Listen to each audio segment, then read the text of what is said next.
Cars can stray from their original mission after a few generations. Porsche has never wavered with the 911. An instant classic when first seen in 1963, the iconic shape has always been shorthand for top-notch performance, engineering, and pure envy. It has evolved, blasphemously switching from air to water-cooled engines in the late 90s. Available in coupe, targa, and convertible form, there are various performance models too.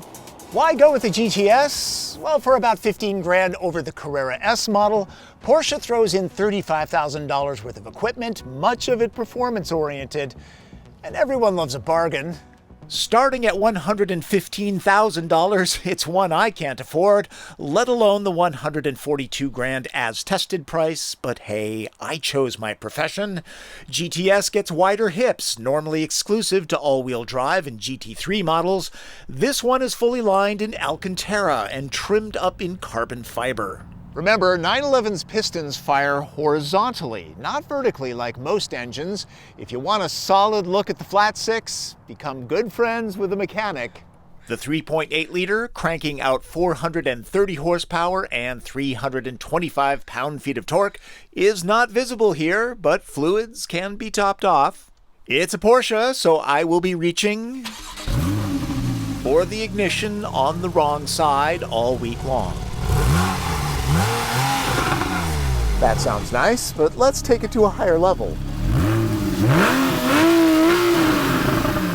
Cog swaps are courtesy of the legendary 7-speed PDK gearbox, which is far more popular than the 7-speed manual. Streaking to 60 in just under 4 seconds.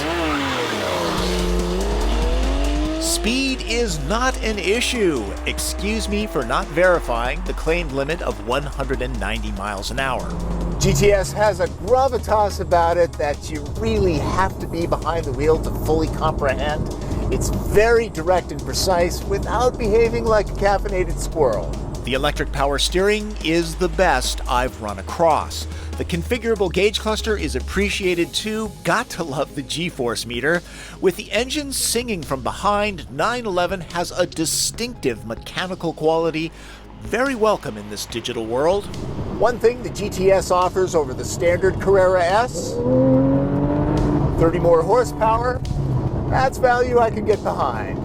As expected, the performance-oriented suspension is stiff, though not totally bone-jarring. Hey, buyers know what they're getting into here. Speed is fun. Good to know the brakes complement the power. Let me just say, kids, this is a tangible reason to study hard and be successful.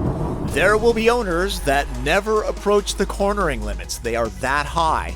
In case you're wondering, I averaged 17 miles per gallon. That's better than expected. Inside, passengers will be greeted by top-shelf craftsmanship, crisp, readable gauges, and perhaps the most over-engineered cup holders known to mankind. Seriously. Upgraded sport seats in GTS have the perfect amount of support and great belts. It's easy to understand why this car costs what it does, but at this price, a backup camera would be nice. There are lots of identical buttons. The user interface is basic but decipherable. Yes, there is a back seat. No, there's not a lot of room. Definitely keep it to kids in safety seats. Most of the time, this space will be used by very lucky luggage. Looking to keep things out of sight? The TP test does not lie. The trunk is hardly cavernous. Buy a Panamera or Cayenne if you're looking for practicality from your Porsche. And it is pronounced Porsche. Just a little public service I provide. 142 grand buys rich heritage and durability forged from years of endurance racing. It's also the price of a BMW i8 that's bursting with new tech. One is akin to Rolex, the other an Apple Watch edition. 911 is a classic that's always evolving. Porsche obviously survived the scandal of switching from air to water-cooled engines, and they did pretty well with SUVs, even though in general there was an outrage when Cayenne was being developed. It's now their best-selling model. The next step for this car is smaller displacement turbo engines. Stay tuned for details. You all know where the Carrera name comes from, right? It's a legendary race that started back in 1950, run in Mexico. Called the Carrera Panamericana, Porsche kind of got a twofer out of that one. It was only run 5 times before it was canceled, since it killed off a number of participants. There you go, folks. That is my take on the Porsche 911 Carrera GTS. I do like my job sometimes.